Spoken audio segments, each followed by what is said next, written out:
Hello, I'm Sarah Reeves, and with me today is Professor Mary Embry with IU's College of Art and Sciences, Department of Apparel Merchandising and Interior Design. Welcome to this International Business Pedagogy session on the internationalization of a textile and apparel trade course. Today, Professor Embry is going to talk about her experience internationalizing her course through the Internationalization Collaborative Across Bloomington, or ICAB program, and her experience teaching this newly internationalized course. Today, we're going to discuss Professor Embry's motivations to internationalize her course and the steps she took to complete the process. We'll also take a close look at some of the assignments for the newly internationalized course and the results from course evaluations. Professor Embry, welcome. Thank you. I'm happy to be here. Excellent. So before we start talking specifically about your course, I was wondering if you could tell us a little bit about ICAB and how you became involved. Sure. ICAB was a faculty learning community that brought together instructors from the IU campus and from Ivy Tech to talk about internationalization. So I think we all had a strong interest in adding more globalized content to whatever we were teaching, but we came from a huge variety of disciplines. There was biology and political science and public health and business and apparel and textiles. And so we were all interested in what tools were available to think about internationalization. But I think we also spent time thinking about the larger context of an internationalized campus and what that meant for undergraduate education and how we can all move in that direction. Interesting. So what motivated you to be involved with ICAB and then to internationalize your course? I had been teaching textiles and apparel trade for some time, and it sounds like something that should naturally be internationalized. But the textbooks that I had been using very much taught trade from a Western perspective. And they were set up more like sourcing books, in that here's how trade works in the textile and apparel industry, and here's some areas where trade happens around the world, and here's how trade is set up there from a Western point of view. And I wanted to look at those areas where product was being made and talk more about the socioeconomic context of those areas. I'm a global citizen. I became a global citizen probably most influenced by the travel that I've made in untraditional areas, places to travel in low-income areas and rural areas around the world. And I wanted to bring some of that into the classroom and inspire students to want to see the world more for what it is. But I knew I couldn't teach about every country on earth, so I needed to have some structures. I wanted to make this bold move forward to say that we can know about things we want to know about, but I needed structure to help me internationalize that within the content. And so ICAB was kind of the vehicle for that. Right. Excellent. And so I had these three simple goals, really, to look at textiles and apparel from a non-Western viewpoint, to have get students involved in socioeconomic issues that were in the countries, and from that point to inspire them to think about global citizenship. Excellent. So this sort of curriculum redesign can seem, what's the word I'm looking for, deceptive, that it might just be some small changes, but I think that this was quite a big change to your course. Can you kind of talk about how you went about making these changes to your course? Sure. It does seem deceptively small that you can make small assignment changes, but I think the power in what we did in ICAB was looking at our courses more comprehensively. And we started by evaluating our course outcomes. And the question that was asked of us is, what do we want students to be at the end of our course? What do they come in being, and then what do we want them to transform to at the end? And that incorporates more of our hopes and dreams of what our courses actually do, what kind of skills they impart, and what kind of behaviors students have at the end. And so we spent time thinking about that. And then from there, the task was to write an authentic final assessment of how can we measure that students have actually reached what we want them to be. And by authenticity, I mean that it's some kind of final assessment that they might actually do somewhere. And so my initial reaction was like, oh, let's look at making some kind of sourcing document some sourcing report of an area. And as I started following that thought, I think it still had this very Western viewpoint of it, sourcing, that we get something from somewhere else and use it. And so I eventually ended up with a research report that could be compared to maybe something an NGO would produce or an international organization is what we were looking at.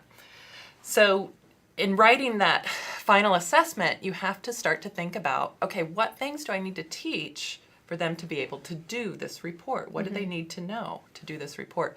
And from that, your course outcomes come to actually reveal themselves, essentially.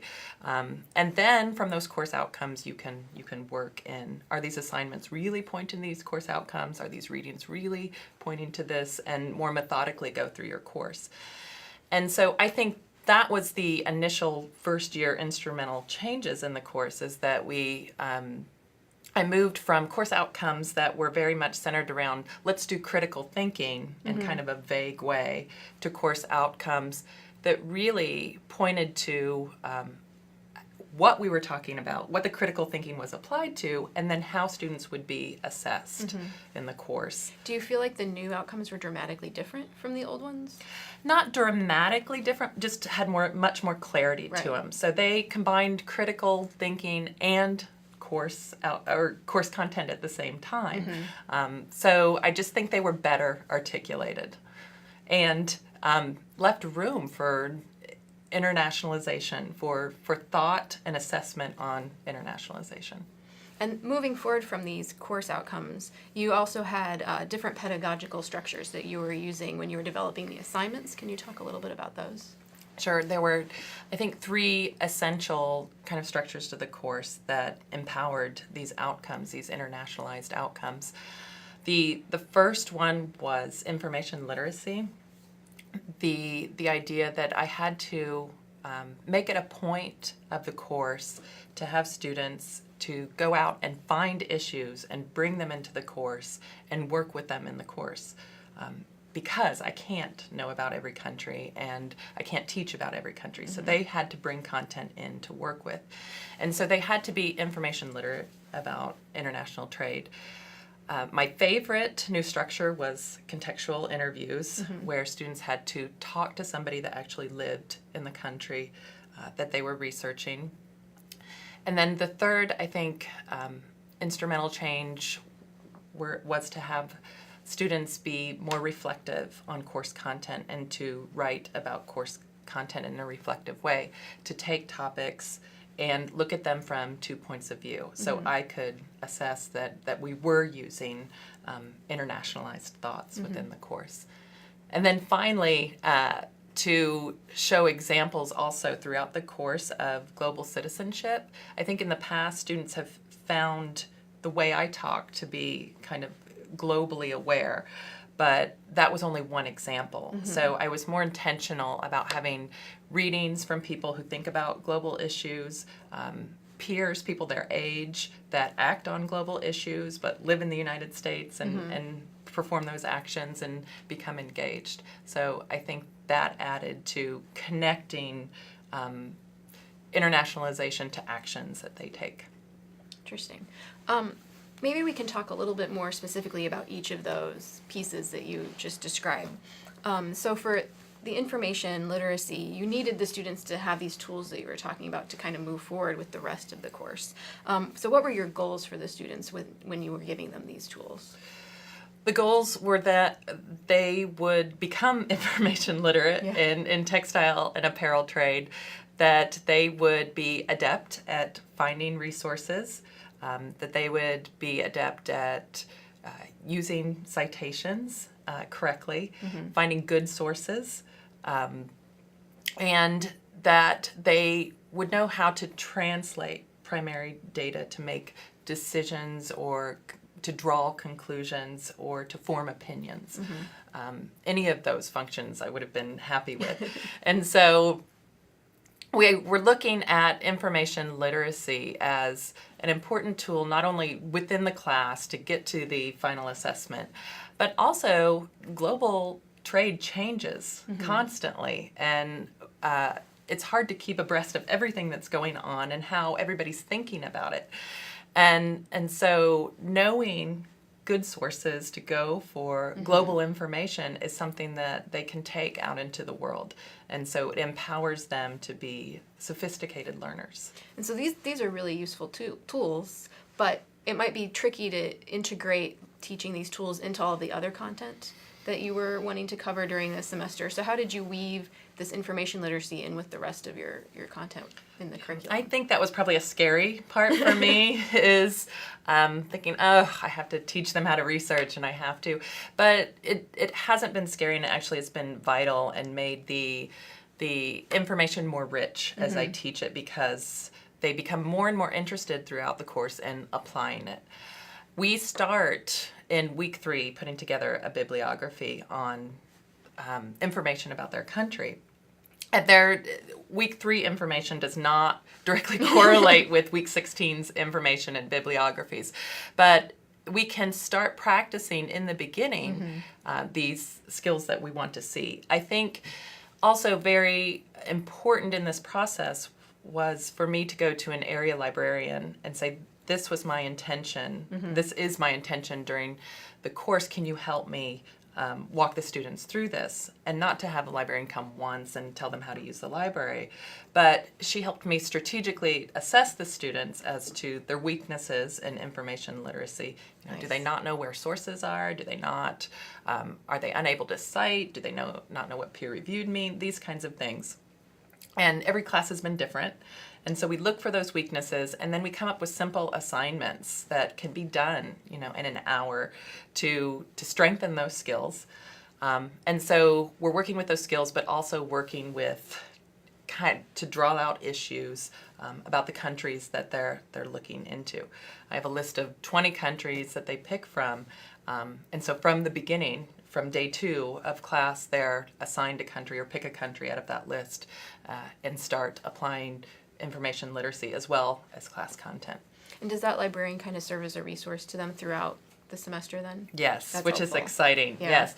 So she's on our course platform, and later on in later steps of information literacy, when they're developing their thesis and outlining their thesis, she comes to the critiques then. Nice. So the class can critique content, and she can pull out specific information literacy issues within the work that they're doing. I bet you that's a very useful skill that the students are taking forward with them into their next semesters then. And Yes. the rest we of hope their so. university career and then on. Absolutely. We want it to be built on. We want them to be, again, excited about being sophisticated learners and kind of check that off, that I practiced this. And what becomes interesting, too, is that when their ideas change throughout the semester, they're quicker at responding to going back to those steps of gathering sources and citing them and proposing them to me.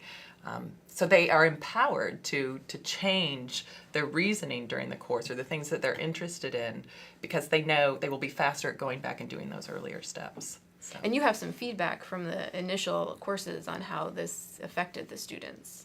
Were you seeing that there was a positive change, a difference between it at the very beginning and the very end? Yes, absolutely. Else we wouldn't have continued it.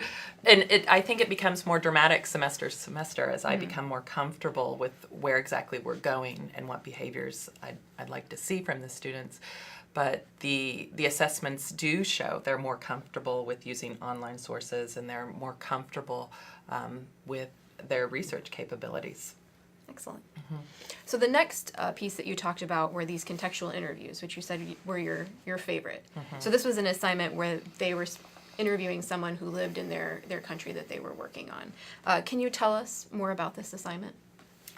The assignment asks the students, and I warn them early in the course when they choose their country that this is coming down the tunnel.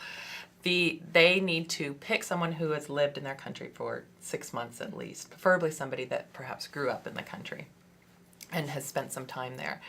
And this seems ambitious. It seemed ambitious to me because the countries outside of Japan, the 20 countries that I offer them, are developing countries. And I was scared of this assignment, but I kept hearing in ICAB this kind of theme that we have all these international resources on campus that are underemployed, from cultural centers to area study centers to students that are here to study. And so I wanted to try to tap into that more fully. And so the first semester, I said, here, let's go find someone from Uzbekistan, kind of thing. And, they look forlorn, and I think they do push it off. They do procrastinate on doing it, so I had to keep pushing it forward. But every semester, there's only one or two groups that say, we're unable to do this. There's nobody that exists from this country. But there's so many resources. The resources I mentioned, they find them through family, through parents, through family's colleagues. Many of them have found them through social media.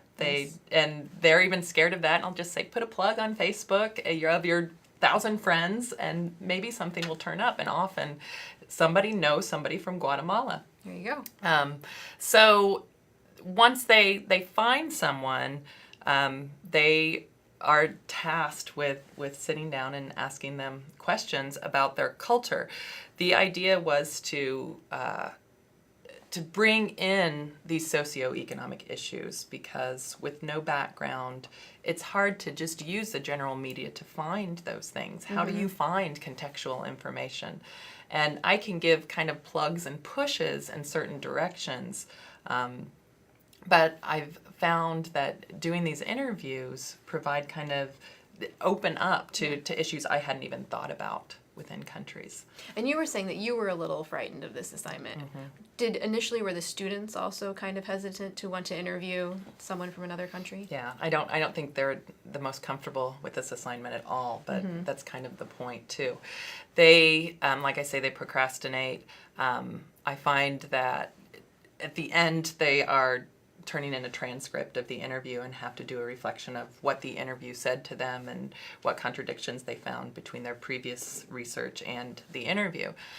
And I find some of those transcripts, they don't take advantage of open-ended questions, that some of them are emailed, and you can tell there's no kind of follow-up on issues. And those are just, complexities that are going to exist.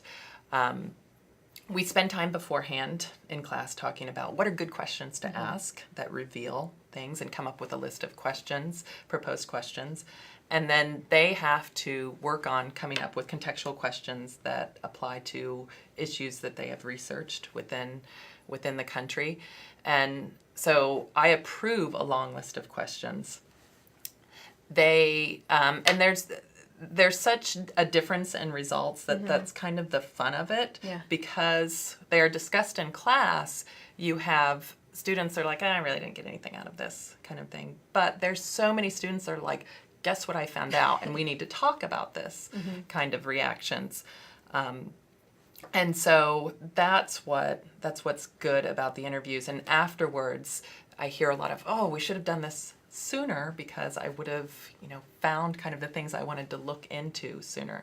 I think there's nothing like face-to-face communication to really, feel some emotion behind what's happening with people.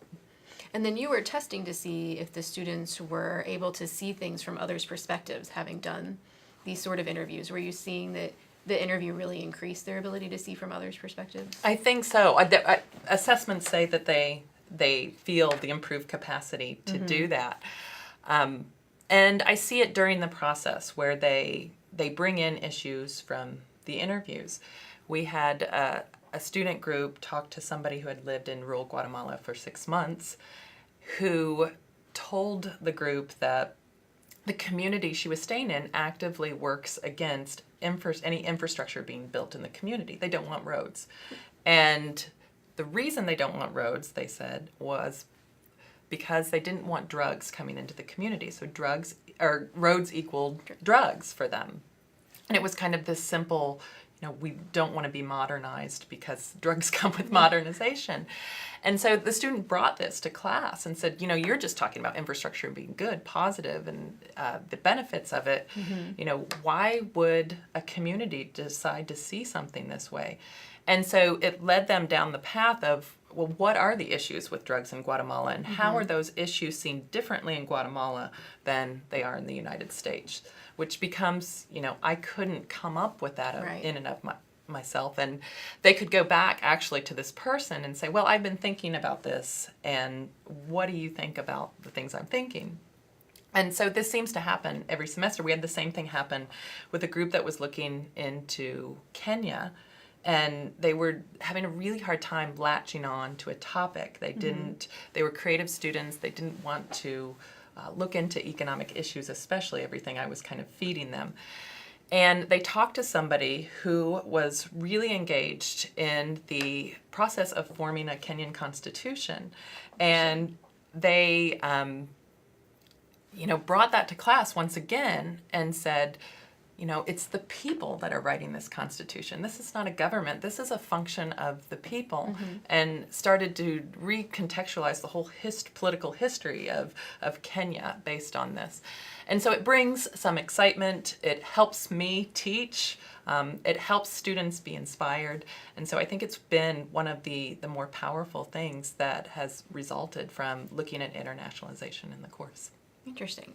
And you were having the students reflect on these interviews, but that wasn't the only reflection they were doing. So reflection was also a big part of this course. Can you talk a little bit about the reflection piece? Yes. Previously, I had been doing a current topic type of assignment where students look for news sources, international news sources, and write about trade topics and international sources, summarize articles, and then apply that to class. And I would find that they would probably search for the shortest articles and summarize them quickly, and there just wasn't a lot of depth of connection. I was asking too much of them. And they, the switch over to, well, let's do reflective writing. Let's look at concepts in the course and prompt questions to those concepts, and have those questions be answered by somebody that lives in a developed country, the U.S., or somebody that lives in a lower income country. And how might those views change? And so I can employ this anytime during the course with any concept. And the worldview reflections actually kind of follow the course outcomes, and that we start with very broad questions about trade and practice looking at two sides of the coin. But also practice in class knowing that there's not right answers. They're just rationalized answers. Like, what do you employ to make this argument? Is it initially difficult to get the students to understand there isn't a correct answer? I know that a lot of times students are looking for, I need to find the correct answer so that I can do good in this course. Right. So is it hard to get them used to there's no wrong answer to this? I think it's very hard. I think they want to be correct. And so that first assignment, the intention is to take what they've written and bring it into the course and talk about different examples in class. And, essentially it brings the debate into class, but it also validates that they can have opinions and point of view, and that's allowed. What's an example of a prompt that you may give the students? At the beginning of the course, we asked students to be a citizen, not a consumer, not a manufacturer, not a retailer, but a citizen of a country that is concerned with standard of living and well-being in that country. And we define those terms and ask students to role play citizenship, which I think there is strange in and of itself. People who vote. So they, the big question that we ask, or the prompt that we have at that time, is to say, well, what do you think about trade from a U.S. standpoint, and what do you think about trade in general, the textile and apparel trade, from the lower income viewpoint? And so inevitably we'll get a response that says, well, trade should be unfettered. There shouldn't be anything that blocks trade, and that would happen most efficiently, and that would benefit the most people. And people, I see a lot of them start to walk down that road, but then kind of get stalled because they have to say how trade benefits people, how it applies directly to standard of living and well-being.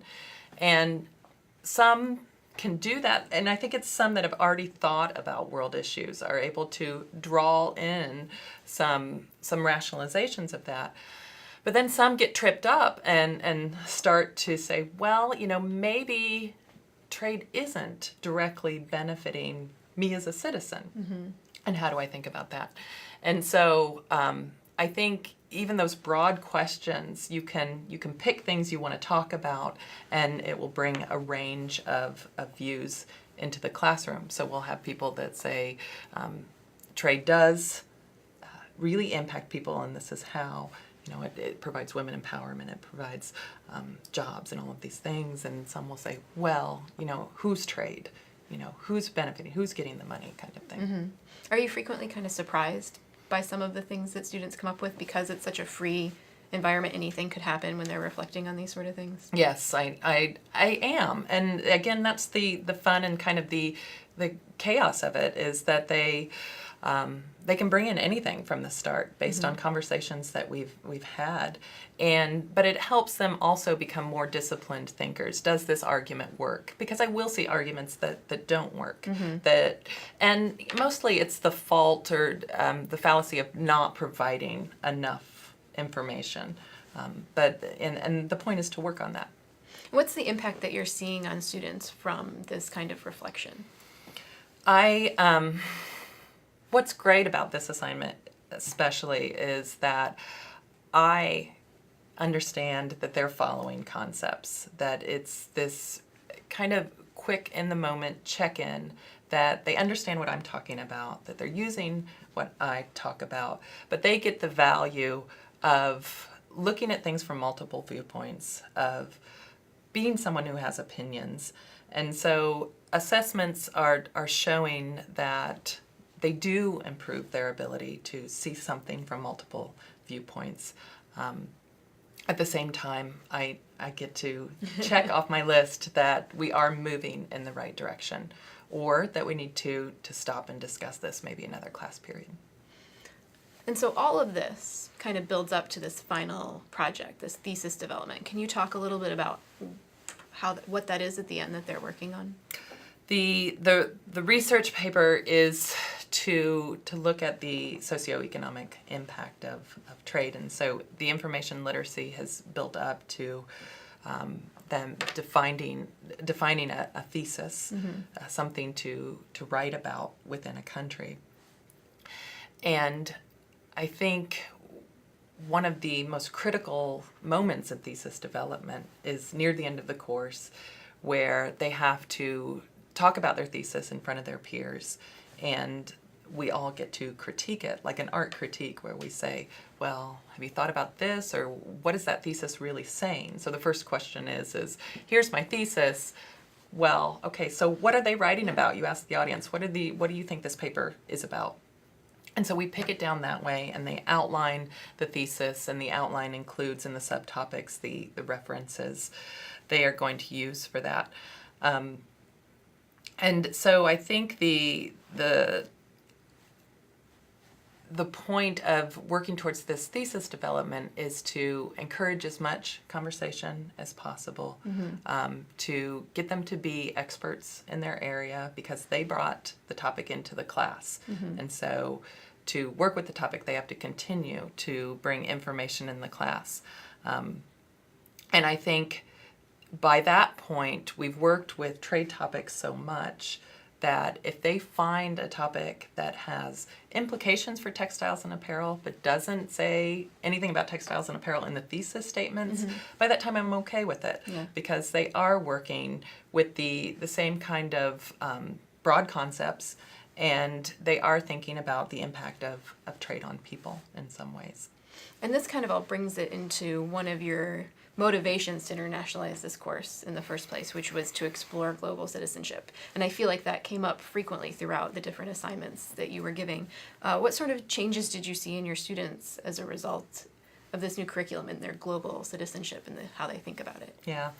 I think we had an assessment where students had all identified themselves as global citizens at the end of the course, which was exciting. The change I see goes back to the original, ICAB, what are my hopes and dreams for the students at the end of this semester? And what I like about this class as it's been internationalized is that they start out just kind of very unsure about what it means to have opinions on international affairs, to a kind of platform where they can choose to have opinions about international affairs, that I've explained to them a way to engage in the world, that they don't have to operate within borders. And so they move from people who see that as available to them, and that it's not that hard of a process. It's a choice to see things from a broader perspective. And so I get excited about them, about opening up the potential of global citizenship, and about them moving from a place where I don't know much about the world to I can't wait to travel the world, and I want to go see what the world has to offer.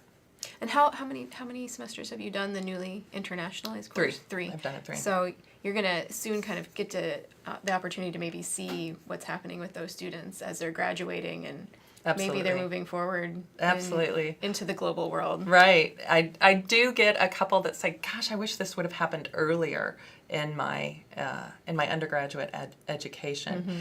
I think it probably happens at the right time within our program, because I think they're ready as seniors and juniors. They're starting to think about being launched in the world and what their place will be in it. But I'm excited to hear those comments that they understand that the world is composed more than just what's happening in Indiana. Excellent. Well, thank you for joining us and talking about the internationalization of your course. Absolutely. Thank you. Professor Embry shared with us her experience internationalizing her International Textiles and Apparel Trade course. I think we all learned a great deal about the process that you went through when you were internationalizing this course. And we're hopeful that you will be interested in considering internationalizing courses of your own. We have some resources here at the end of the video that you can take a look at and maybe make use of. If you would like to learn more about Professor Embry's internationalization process, you can read more about her experience with ICAB as well, which you'll find in that resource list. Thank you for listening to our presentation, and we welcome opportunities to help further.